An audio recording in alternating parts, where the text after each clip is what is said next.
আগামীকালের মধ্যেই জামায়াতের রাজনীতি নিষিদ্ধ হবে জানালেন আইনমন্ত্রী। সচিবালয়ে চলছে ৬ মন্ত্রীর বৈঠক। ইস্যু ধামাচাপা দেওয়ার চেষ্টা দেখছে বিএনপি। সহিংসতায় নিহতদের স্মরণে দেশজুড়ে একদিনের শোক, আহতদের সুস্থতা কামনায় প্রার্থনা। সামাজিক মাধ্যমে লাল ছবি ধারণ কর্মসূচি বৈষম্য বিরোধী ছাত্র আন্দোলনের। এবং যৌতুক দাবিতে গৃহবধূকে মারধরের পর মাথার চুল কেটে দিল স্বামী। পুলিশের বিরুদ্ধে মামলা না নেয়ার অভিযোগ। ন্যায় বিচার দাবিতে যশোর আদালতে নির্যাতিতা।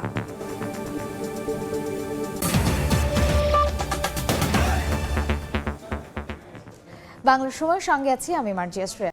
আগামীকালের মধ্যেই জামায়াত শিবিরের রাজনীতি নিষিদ্ধ হবে বলে জানিয়েছেন আইনমন্ত্রী আনিসুল হক। আইনি বিষয় পর্যালোচনায় সচিবালয়ে বৈঠকে বসেছেন ৬ মন্ত্রী। এদিকে জামায়াতকে নিয়ে বিএনপির ঐক্য গড়ার আহ্বানের সমালোচনাও করেছেন আওয়ামী লীগের সাধারণ সম্পাদক ওবায়দুল কাদের। সচিবালয় ও বঙ্গবন্ধু এভিনিউয়ে আলাদা আয়োজনে তারা একথা জানান। বিষয়টি নিয়ে মঙ্গলবার দিনভর সরগরম সচিবালয়। করণীয় ঠিক করতে বিকেলে বৈঠক করেন সরকারের গুরুত্বপূর্ণ ৬ মন্ত্রী। বৈঠকের আগে গণমাধ্যমকে আইনমন্ত্রী জানান, বুধবারের মধ্যেই নিষিদ্ধ হচ্ছে জামায়াত শিবির। মাননীয় প্রধানমন্ত্রী আমাকে নির্দেশ দিয়েছেন, এটা ঠিক যে আগামীকালকের মধ্যে একটা ব্যবস্থা নেওয়ার। কোন আইনি প্রক্রিয়ায় হবে সেটা যখন আমরা সিদ্ধান্ত নিব তখন বলবো।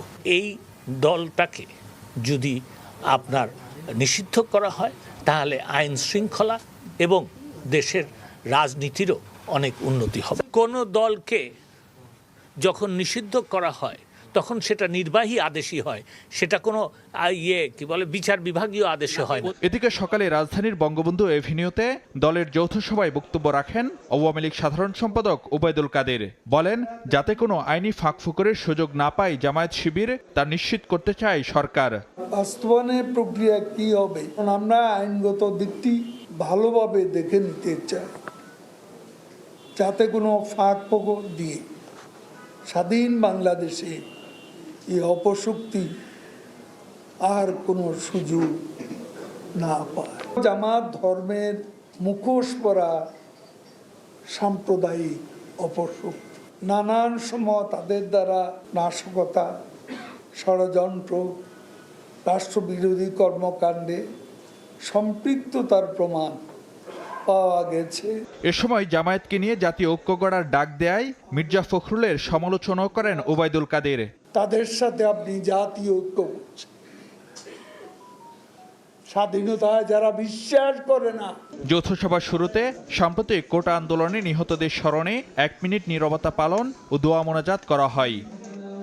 ফারুক ভিয়া, রবিন, সময় সংবাদ, ঢাকা। সাম্প্রতিক সহিংসতায় নিহতদের স্মরণে রাজধানীর বাইরেও শোক পালন হচ্ছে।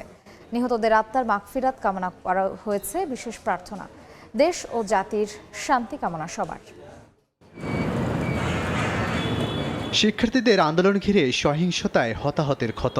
শোক পালনে মঙ্গলবার দেশের অফিস আদালতে উড়ানো হয় কালো পতাকা, কোথাও কোথাও অর্ধনমিত রাখা হয় জাতীয় পতাকা।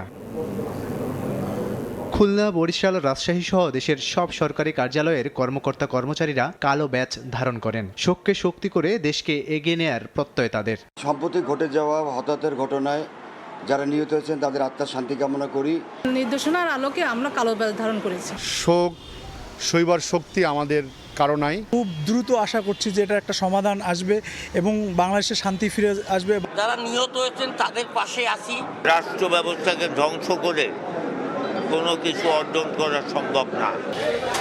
এদিকে শেরপুর, চট্টগ্রাম, ব্রাহ্মণবাড়িয়া সহ জেলায় জেলায় শোক র্যালি সহ নানা কর্মসূচি পালন করেন আওয়ামী লীগ নেতাকর্মীরা। ছাত্র আন্দোলনকে ঢাল বানিয়ে নাশকতাকারীরা যেন আর জানমালের কোনো ক্ষতি করতে না পারে সে বিষয়ে সবাইকে সতর্ক থাকার আহ্বান জানান। জামাত বিএনপির উস্কানিমূলক এবং তাদের কর্মকাণ্ডের কারণে এই ঘটনা ঘটেছে বলে আমরা সবসময় মনে করি। নাশকতাকারীরা আমাদের এই স্বপ্নের সোনার দেশকে ধ্বংস করে দেওয়ার জন্য উঠে পড়ে লেগেছিল।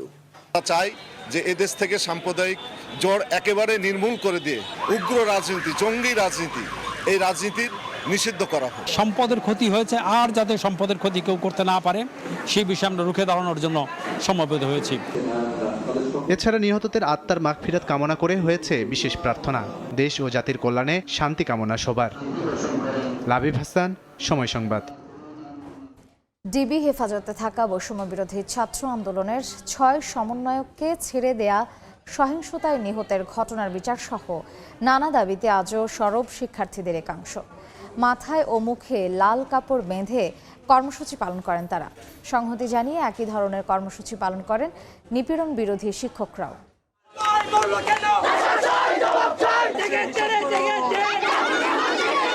স্লোগান মিছিলে মুখর রাজপথ।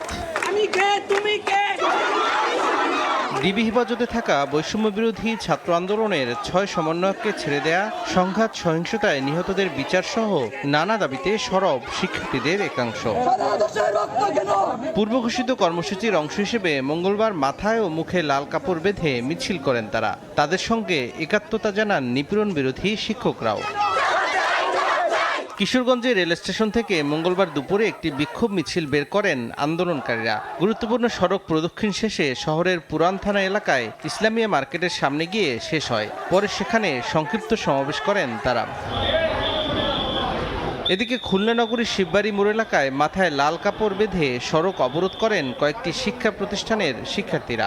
9 দফা দাবি জানিয়ে বিক্ষোভ করেন তারা। এতে আটকা পড়ে কয়েকশো যানবাহন। পরে পুলিশ শিক্ষার্থীদের সরিয়ে দিলে খুলনা যশোর মহাসড়ক সহ আশপাশের কয়েকটি সড়কে স্বাভাবিক হয় যান চলাচল। আমরা বুঝিয়ে শুনিয়ে তাদেরকে ডিসপার্স করছি। কোনো ধরনের সমাবেশ বা জমায়েত ভবিষ্যতে মেনে নেওয়া হবে না, সেটাও আজকে বলে দেওয়া হয়েছে। আন্দোলনকারীদের দাবির প্রতি সংহতি জানিয়ে মাথায় ও মুখে লাল কাপড় বেঁধে রাজশাহী বিশ্ববিদ্যালয়ে র্যালি ও বিক্ষোভ করেন নিপীড়ন বিরোধী শিক্ষকরা। শিক্ষার্থীদের নির্যাতনে জড়িতদের চিহ্নিত করে ঘটনার সুষ্ঠু তদন্ত ও বিচার দাবি করেন তারা। আমরা এই নিপীড়নের অবসান চাই, আমরা নিরাপদ এবং মেধাবীদের ক্যাম্পাস গড়ে উঠুক সারা বাংলাদেশে, সেটি চাই। দেশে যে হত্যাকাণ্ড সংগঠিত হয়েছে, যে নৃশংসতা চলেছে, এখনও যেভাবে ধরপাকড় চলছে, যে নির্যাতন চলছে, আমরা তার প্রতিবাদ জানাই এবং যাদের প্রাণ হারিয়ে গেছে, যে অমূল্য প্রাণগুলো হারিয়ে গেছে, তাদের জন্য আমরা শোক প্রকাশ করি। জাহাঙ্গীরনগর বিশ্ববিদ্যালয়েও শিক্ষার্থীদের কর্মসূচির প্রতি সমর্থন জানিয়ে মুখে লাল কাপড় বেঁধে মৌন মিছিল করেন শিক্ষকরা। গ্রেপ্তার হওয়া শিক্ষার্থীদের মুক্তিসহ দায়ের করা সব মামলা প্রত্যাহারের দাবি জানান তারা। আমরা শিক্ষক সমাজ, আমরা ছাত্রদের পাশে আছি। ছাত্রদের নিরাপত্তা এবং ছাত্রদের দাবির প্রতি আমরা সবসময় সহানুভূতিশীল। এছাড়া পঞ্চগড় সহ বেশ কয়েকটি জেলায়ও 9 দফা বাস্তবায়নের দাবিতে বিক্ষোভ মিছিল ও সমাবেশ করেন বৈষম্য বিরোধী আন্দোলনকারীরা। তৌফিক মাহমুদ, সময় সংবাদ। বাংলার সময় আরও থাকছে। ঝিনাইদহে পাচারের সময় মারধর করে 181 ভরির স্বর্ণ ছিনতাইয়ের চেষ্টা। রক্ষা পেলেও ক্রয় চালান দেখাতে না পারায় উল্টো মালিক আটক। তদন্ত করে ব্যবস্থা জানালো পুলিশ। যশোরে যৌতুক দাবিতে গৃহবধূকে মারধর ও মাথার চুল কেটে দেওয়ার অভিযোগ উঠেছে স্বামীসহ শ্বশুরবাড়ির লোকজনের বিরুদ্ধে। গৃহবধূর দাবি 3 লাখ টাকা যৌতুক দাবি করে আসছেন তার স্বামী তরিকুল। এতে রাজি না হওয়ায় মারধরের শিকার হয়ে সন্তানসহ বাবার বাড়ি চলে আসেন তিনি। ইউপি সদস্যের মাধ্যমে মীমাংসার পর 16 জুলাই বাড়িতে ফেরানোর চেষ্টা করেন শ্বশুরবাড়ির লোকজন। পথে বাঘারপাড়া উপজেলার রায়পুরায় পৌঁছালে গাড়ি থেকে নামিয়ে মারধর ও মাথার চুল কেটে দেয় স্বামী, শাশুড়ি ও দেবর। চিৎকার শুনে স্থানীয়রা এসে তাকে উদ্ধার করেন। এ ঘটনায় ভুক্তভোগী বাঘারপাড়া থানায় গেলেও মামলা নেয়নি পুলিশ। পরে জেলা নারী ও শিশু নির্যাতন দমন ট্রাইব্যুনাল আদালতের স্বামী সহ 3 জনের নামে মামলা করেন তিনি। বাংলার সময় আরও থাকছে। 2 দফা বন্যায় গাইবান্ধায় 30,000 হেক্টর জমির ফসলের ক্ষতি। নষ্ট হয়েছে পাট, মরিচ সহ আমনের বীজতলা। পানি কমতেই কুড়িগ্রামে তীব্র হয়েছে নদী ভাঙন। ঝিনাইদহে পাচারের সময় মারধর করে 181 ভরির স্বর্ণ ছিনতাইয়ের চেষ্টা করে দুর্বৃত্তরা। রক্ষা পেলেও ক্রয় চালান দেখাতে না পারায় উল্টো স্বর্ণালংকার সহ মালিককে আটক করা হয়েছে। পুলিশ জানায়, সকালে শহরের স্বর্ণকার পট্টির গিনি হাউসের এক কর্মচারী কুরিয়ার সার্ভিস থেকে একটি কার্টুন নিয়ে দোকানে ফিরছিলেন। পথে ছিনতাইকারীরা তার পথ রোধ করে কার্টুন ছিনিয়ে নেওয়ার চেষ্টা করে। বাধা দিলে মিঠুনকে পিটিয়ে আহত করা হয়। এ সময় পুলিশ এগিয়ে এলে পালিয়ে যায় ছিনতাইকারীরা। পরে কার্টুন খুলে 181 ভরির স্বর্ণ উদ্ধার করা হয়। তবে সঠিক কাগজপত্র দেখাতে না পারায় দোকান মালিককে জিজ্ঞাসাবাদের জন্য আটক করে পুলিশ। চলতি বছর 2 দফা বন্যায় গাইবান্ধার প্রায় 30,000 হেক্টর জমির ফসলের ক্ষতি হয়েছে। নষ্ট হয়ে গেছে পাট, মরিচ সহ আমনের বীজতলাও।